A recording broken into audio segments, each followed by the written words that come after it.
नमस्कार,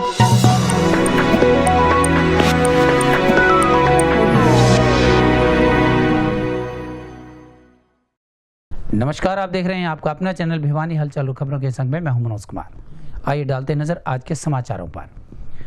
हरियाणा केसरी के नाम से जाने जाने वाले स्वतंत्रता सेनानी और समाज सुधारक पंडित नेकीराम शर्मा की 134वीं जयंती के उपलक्ष्य पर स्थानीय घंटाघर पर स्थित उनकी प्रतिमा पर पुष्पांजलि अर्पित की गई, जहां इस अवसर पर शहीद स्मृति सभा के संस्थापक और सदस्य उपस्थित रहे। वहीं हिंदुस्तान जन कल्याण ऑर्गेनाइजेशन के सदस्यों ने भी यहां पहुंचकर पुष्पांजलि अर्पित की और पुष्पमालाएं भी चढ़ाई। मंगलवार को स्वतंत्रता सेनानी समाज सुधारक हरियाणा पंडित नेकीराम शर्मा के 134वीं जयंती के उपलक्ष्य में नगर के पंडित नेकीराम शर्मा चौक पर उनकी प्रतिमा पर पुष्पांजलि अर्पित कर उन्हें नमन किया गया। इस अवसर पर पंडित नेकीराम शर्मा स्मृति ट्रस्ट के अध्यक्ष एवं पंडित जी के पड़पोत्र श्री पराग शर्मा द्वारा पंडित जी के जीवन कार्य पर प्रकाश डाला गया तथा शाम को होने वाली काव्य गोष्ठी व सम्मान समारोह के लिए आमंत्रण भी किया गया। इसी कड़ी में हरियाणा केसरी महान स्वतंत्रता सेनानी किसान नेता पंडित नेकीराम शर्मा जी का 134वां जन्म दिवस है। उनके इस 134वें जन्म दिवस के उपलक्ष्य में स्वतंत्रता सेनानी पंडित नेकीराम शर्मा स्मृति ट्रस्ट के जो पदाधिकारी हैं उन्होंने एवं शहर के अन्य गणमान्य लोगों ने उन्हें माल्यार्पण करके अपने श्रद्धासुमन अर्पित किए हैं। पंडित नेकीराम शर्मा एक ऐसे स्वतंत्रता सेनानी हुए जिन्होंने जीवन में कभी किसी प्रलोभन को स्वीकार नहीं किया। यहाँ तक कि अंग्रेज़ों ने जब उन्हें 625 एकड़ ज़मीन का जो प्रलोभन दिया उसे भी उन्होंने सिरे से खारिज कर दिया। पंडित जी ने अपना पूरा जीवन स्वतंत्रता के संग्राम आंदोलन के लिए सुहा कर दिया और आज बड़े खेद का विषय है कि ऐसे महान स्वतंत्रता सेनानी को हरियाणा सरकार बिल्कुल भुलाए बैठी है। होना तो ये चाहिए था कि प्रशासन की तरफ से, सरकार की तरफ से उनका जन्मदिवस और पुण्यतिथि मनाई जानी चाहिए, परंतु ऐसा नहीं हो रहा। ये बहुत ही दुख का विषय है। और पंडित जी का जो पैतृक आवास है वो संग्रहालय के रूप में परिवर्तित कर दिया गया था। 2007 की सरकार की घोषणा थी, परंतु आज तक उसका उद्घाटन नहीं हुआ।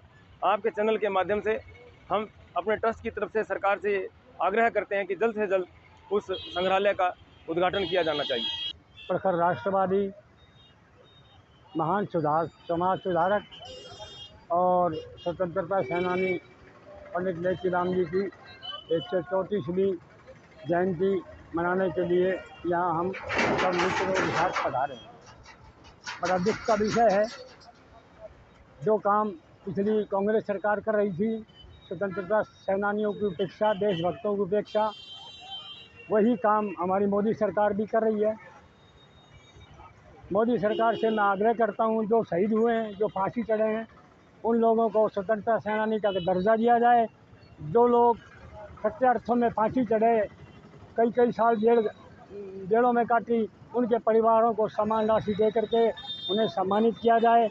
और मैं हरियाणा सरकार से भी ये मांग करूंगा कि वो आज के दिन को श्रद्धापूर्वक सार्वजनिक रूप से मनाया जाए। बड़ा दुख का विषय है कि आज की जयंती पर ना कोई उपायुक्त की तरफ से, ना भिवानी प्रशासन की तरफ से यहाँ कोई आया। ये बड़े दुख की बात और शर्म की बात भी मैं कहूँगा। हिंदुस्तान जन कल्याण ऑर्गेनाइजेशन ट्रस्ट द्वारा भी घंटाघर स्थित पंडित नेकीराम की प्रतिमा पर माल्यार्पण कर पुष्पांजलि अर्पित की गई। इस अवसर पर ट्रस्ट के अध्यक्ष अनिल कौशिक, नवीन शर्मा, राकेश कोड, रवि पहलवान सहित अनेक गणमान्य लोग मौजूद रहे।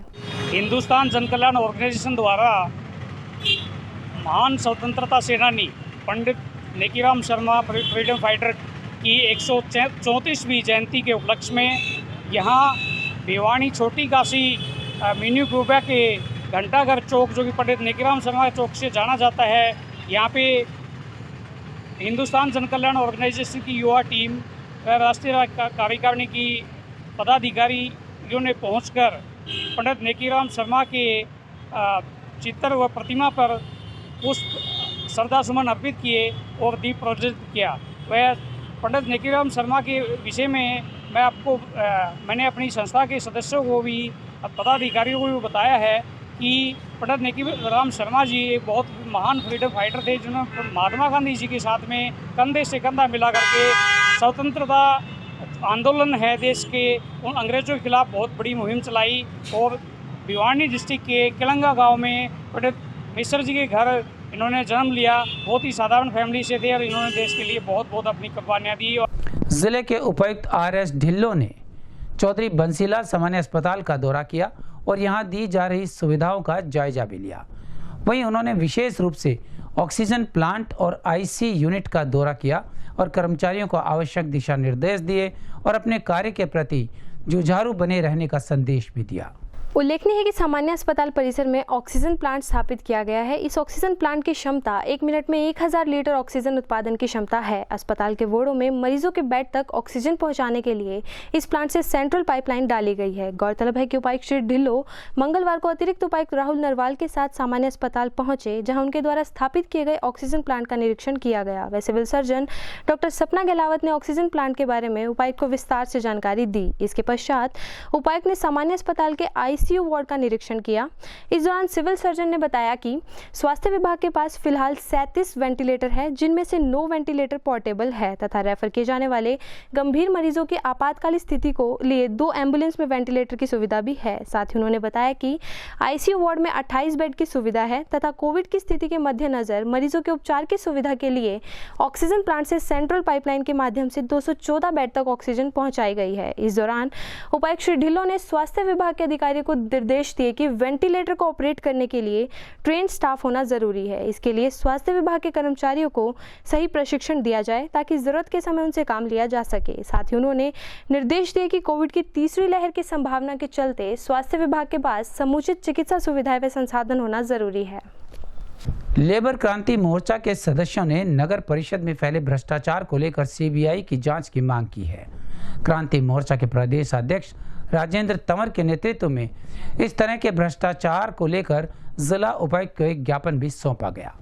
उन्होंने ऐसे भ्रष्टाचार में अनियमितताओं का विस्तार से वर्णन किया। नगर परिषद में फैले भ्रष्टाचार की सीबीआई से जांच करवाने जाने की मांग को लेकर लेबर क्रांति मोर्चा ने प्रदेशाध्यक्ष राजेश तंवर के नेतृत्व में उपायुक्त को ज्ञापन सौंपा। उनका कहना था कि पिछले 15 सालों से नगर परिषद कार्यालय में लगभग 200 करोड़ रुपए का भ्रष्टाचार हुआ है, क्योंकि एमबी भरने का कार्य जेई व एमबी का है, किंतु एमबी ठेकेदार द्वारा भरा जाता है और गलियों का एस्टीमेट भी ठेकेदारी बनाते हैं तथा एक एक गलियों की पैमाइश 2-2 बार की गई है। वह कुछ गलियां ऐसी हैं जो रिकॉर्ड में तो चढ़ा दी गई लेकिन हकीकत में बनी ही नहीं। साथ ही उन्होंने कहा कि पिछले 15 सालों की सारी एमबी व असेसमेंट फाइल की लिखाई की जांच फोरेंसिक लैब से करवाई जाए और कितनी गलियां बनी इसकी सीबीआई से जांच करवाई जाए। उन्होंने उक्त मामले की जांच करवाकर दोषियों के खिलाफ कार्रवाई किए जाने व प्रधानमंत्री आवास योजना में हुए भ्रष्टाचार की भी जांच करवाए जाने की मांग की। काफ़ी भ्रष्टाचार की बू आती है, वो इसलिए क्योंकि नगर परिषद का जो अध्यक्ष है रण सिंह यादव, उसने भी खुद कहा है कि ये एक फर्जी बिल है, और जो नगर परिषद सेक्रेटरी है उसने भी हामी भरी है कि मेरे पास 14 करोड़ रुपए के बिल आए हैं जो फर्जी लगते हैं परिषद में। वो इसलिए है क्योंकि जो गलियां बनी हैं या जो प्रधानमंत्री आवास योजना के तहत जो पैसा दिया गया है, उन गलियों की एक एक गली की 2-2 बार पैमाइश हुई है। एक बार इस कोने से लेकर उस कोने तक, एक बार इस कोने से लेकर उस कोने तक। और एमई और जेई जिनका काम होता है कि एमबी भरना, वो एमबी ठेकेदारों के ऑफिस में रहती थी, ठेकेदार ही उसको भरते थे और ठेकेदार ही एस्टीमेट तैयार करते थे। अगर उनकी लिखाई की जांच की जाए फॉरेंसिक लैब द्वारा तो एक बहुत बड़ा घोटाला आपको नगर परिषद में नज़र आएगा। पिछले 5 सालों में भी 250 करोड़ रुपया करीब नगर पालिका में आया है, जिसका पता नहीं चल रहा कि वो नगर पालिका में कहाँ पे लगा है, कहाँ पे नहीं लगा है। अमृत योजना के तहत आया हो चाहे नगर परिषद में आया हो। तो हम आज डीसी साहब को ज्ञापन दे करके मांग कर रहे हैं कि इन 15 सालों की जितनी भी गलियां शहर की बनी हैं उनकी सब की सीबीआई जांच करवाई जाए और उस लिखाई की भी फॉरेंसिक लैब से जांच करवाई जाए जो एमबी ठेकेदारों ने भरी है। सीबीएलयू के अंतर्गत आने वाले महाविद्यालयों में निर्धारित सीट से कहीं अधिक आवेदन आए हैं और लगभग सभी कोर्सेज की अंतिम तिथि 6 सितंबर रही। अब इन आवेदनों की वेरिफिकेशन के बाद दाखिले की प्रक्रिया शुरू की जाएगी। स्थानीय राजीव गांधी महिला महाविद्यालय के प्राचार्य सुधीर शर्मा ने इस बारे में भिवानी हलचल की टीम को विस्तृत जानकारी दी। गौरतलब है कि एमएनएस राजकीय महाविद्यालय भिवानी में विभिन्न कोर्सों के लिए 2100, राजीव गांधी राजकीय महिला महाविद्यालय भिवानी में 1220, आदर्श महिला महाविद्यालय भिवानी में 1160 व वैश्य महाविद्यालय में विभिन्न कोर्सों के लिए 2060 सीटें हैं। वहीं विभिन्न कॉलेजों से प्राप्त डाटा के अनुसार बीए कोर्स के लिए उपलब्ध सीटें से 4-5 गुना से ज़्यादा रजिस्ट्रेशन हो चुके हैं तथा अब रजिस्ट्रेशन के बाद कॉलेजों में वेरिफिकेशन की प्रक्रिया 8 सितंबर तक चलेगी। इसके बाद पहली मेरिट लिस्ट 11 सितंबर को जारी की जाएगी। प्रवेश के लिए पंजीकरण कराने की अंतिम तिथि 6 सितंबर थी, जो कि कल समाप्त हो गई है। और राजीव गांधी राजकीय महाविद्यालय में स्नातक कक्षाओं के लिए विभिन्न प्रकार की संकायों के लिए कुल 4180 फॉर्म आए हैं, जिसमें से बीए के लिए 3331 फॉर्म हैं और बीकॉम के लिए 420 फॉर्म हैं और साइंस के लिए 360 फॉर्म हैं। इसी प्रकार से बीसीए कोर्स चलता है, जिसके लिए 69 एप्लीकेशंस आई हुई हैं। और महाविद्यालय के लिए वेरिफिकेशन के लिए 1596 एप्लीकेशंस की वेरिफिकेशन हो चुकी है, जो कि निदेशालय के द्वारा भेजी गई थी। कल शाम को 16 एप्लीकेशन और भेजी हैं, जिनका अभी वेरिफिकेशन कर दिया जाएगा। किसी भी एप्लीकेशन के ऊपर कोई किसी प्रकार का ऑब्जेक्शन रेज नहीं किया गया है और कोई भी एप्लीकेशन 16 को छोड़कर अभी पेंडिंग नहीं है। रुझान को देखते हुए लगता है कि विद्यार्थी और छात्राओं का महाविद्यालय के प्रति काफ़ी अच्छा रुझान है, क्योंकि बीए में केवल 640 सीट हैं, जिसके लिए लगभग 7 गुना एप्लीकेशन आई हुई है। अभी कोई किसी प्रकार की सूचना नहीं है और जो भी एप्लीकेशन आई है संभवतः 8 तारीख तक उनको वेरीफाई करके और निर्धारित समय 11 तारीख को पहली लिस्ट आ जाएगी। यदि डेट एक्सटेंड के बारे में किसी प्रकार का कोई कार्यक्रम होता तो निदेशालय के द्वारा उसकी पहले से सूचना दे दी जाती है, जिसके बारे में अभी तक कोई सूचना नहीं है। तो ये माना जाए कि अब डेट नहीं बढ़ी हुई है, निर्धारित समय पे ही लिस्ट जारी की जाएगी और एडमिशन प्रोसेस स्टार्ट हो जाएगी। करनाल के सांसद संजय भाटिया अपने 2 दिन के प्रवास के दौरान भिवानी में अनेक कार्यकर्ताओं के निवास स्थान पर पहुंचे और कार्यकर्ताओं की बैठक को संबोधित किया। वहीं पत्रकारों से बातचीत करते हुए उन्होंने कहा कि कोरोना की 2 लहरों पर विजय प्राप्त करने के बाद तीसरी लहर से मुकाबले के लिए सरकार पूरी तरह से तैयार है। किसानों के मुद्दे पर बोलते हुए उन्होंने कहा कि उनके लिए बातचीत के रास्ते खुले हैं। गौरतलब है कि करनाल से सांसद संजय भाटिया 2 दिवसीय भिवानी दौरे पर पहुंचे, जहां उनके द्वारा पार्षद हर्षदीप डुडेजा के घर जाकर कार्यकर्ताओं के साथ मीटिंग का आयोजन किया गया।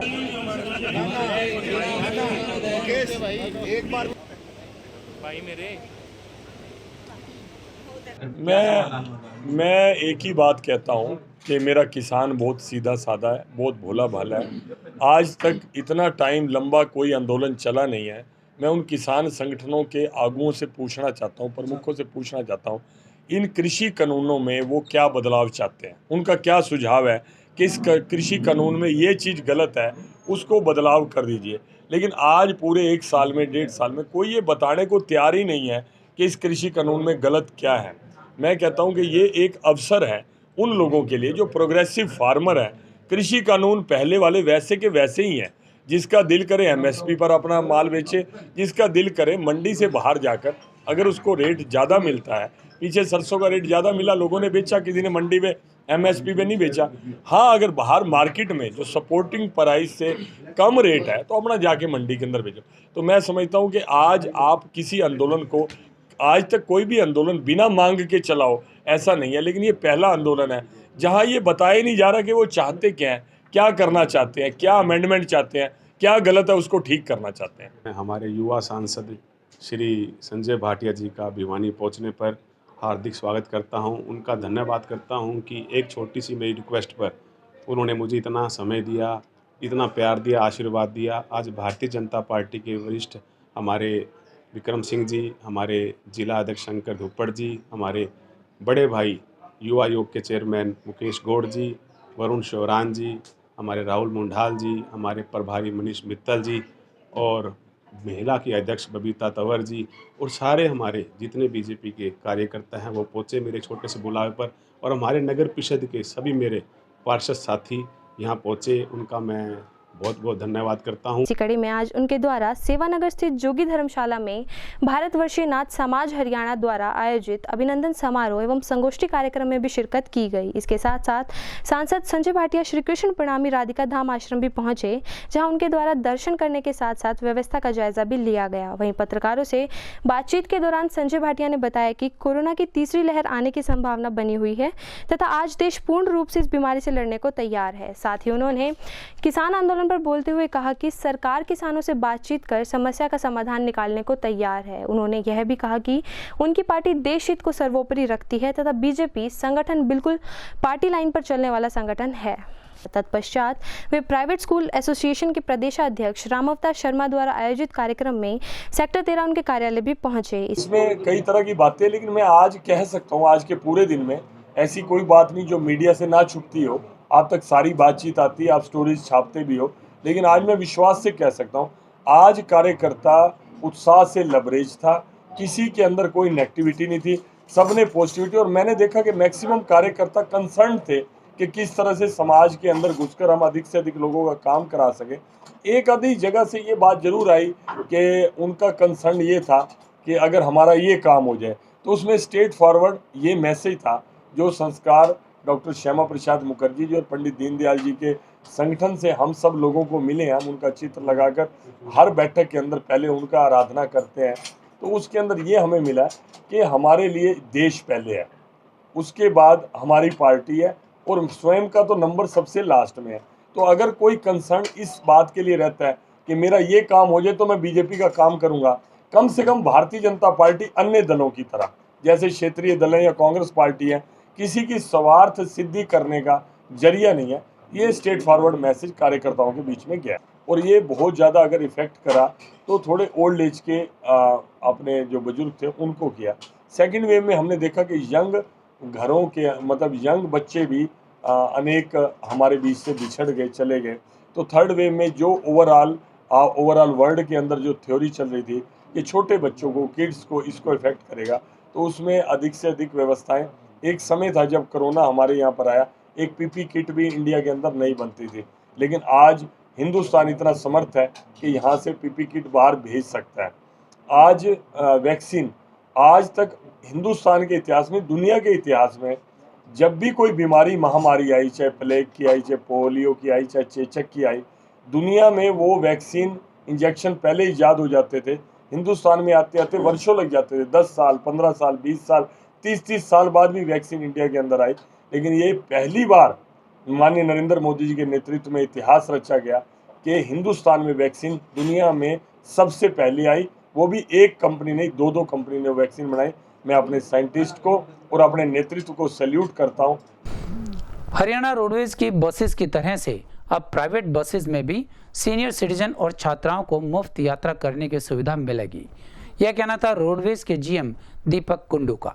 उन्होंने बताया कि सीनियर सिटीजन्स में 60 वर्षीय महिलाओं और 65 वर्षीय पुरुषों के अलावा लड़कियों को भी यात्रा मुफ्त करने में प्राइवेट बसों में वही सुविधाएं मिलेंगी जो उन्हें रोडवेज बसेस में दी जाती हैं।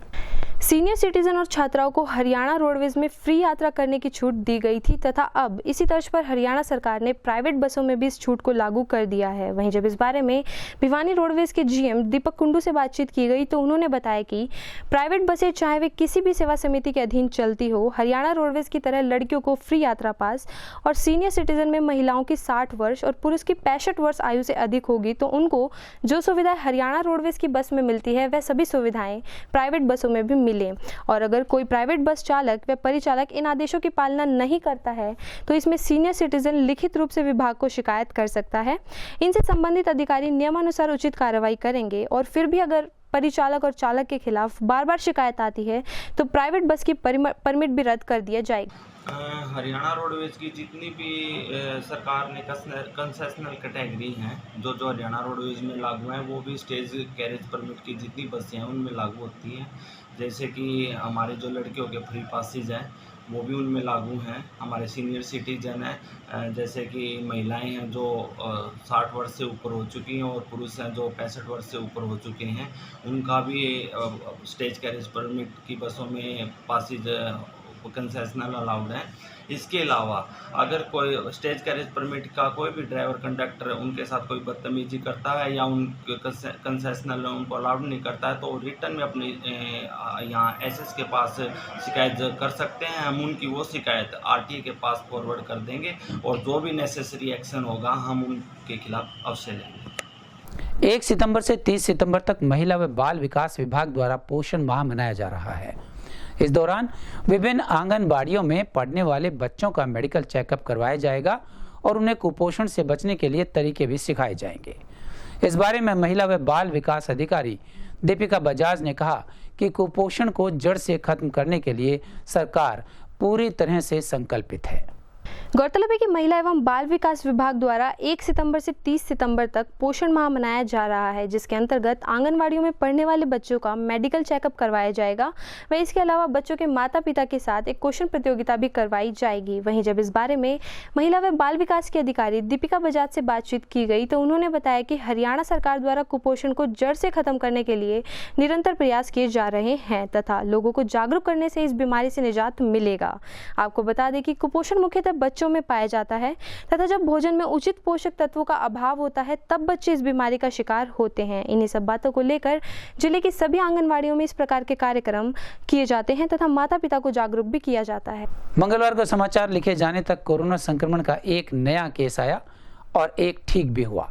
इस तरह से एक्टिव केसेस की संख्या 2 पर ही बनी हुई है। स्वास्थ्य विभाग की टीम बार बार लोगों से अपील कर रही है कि अपने आप को कोविड-19 के नियमों का पालन करके बचाएं और दूसरों को भी बचा के रखें। मंगलवार को खबर लिखे जाने तक भिवानी जिले में जहां एक और कोरोना का एक नया मामला सामने आया, वहीं दूसरी ओर जिले में कोरोना का एक मरीज ठीक भी हुआ। आपको बता दें कि अब तक जिले में कुल 22,405 कोरोना पॉजिटिव हो चुके हैं, जिसमें से 21,749 कोरोना मरीज ठीक भी हुए तथा अब जिले में कोरोना के 2 एक्टिव केस हैं। वहीं सिविल सर्जन डॉक्टर सपना गहलावत ने लोगों से अपने स्वास्थ्य का ध्यान रखते हुए कोविड-19 के नियमों की पालना करने की अपील की। हमारे संग में बस इतना ही। अगले अंक के लिए देखते रहेगा आपका अपना चैनल भिवानी हलचल।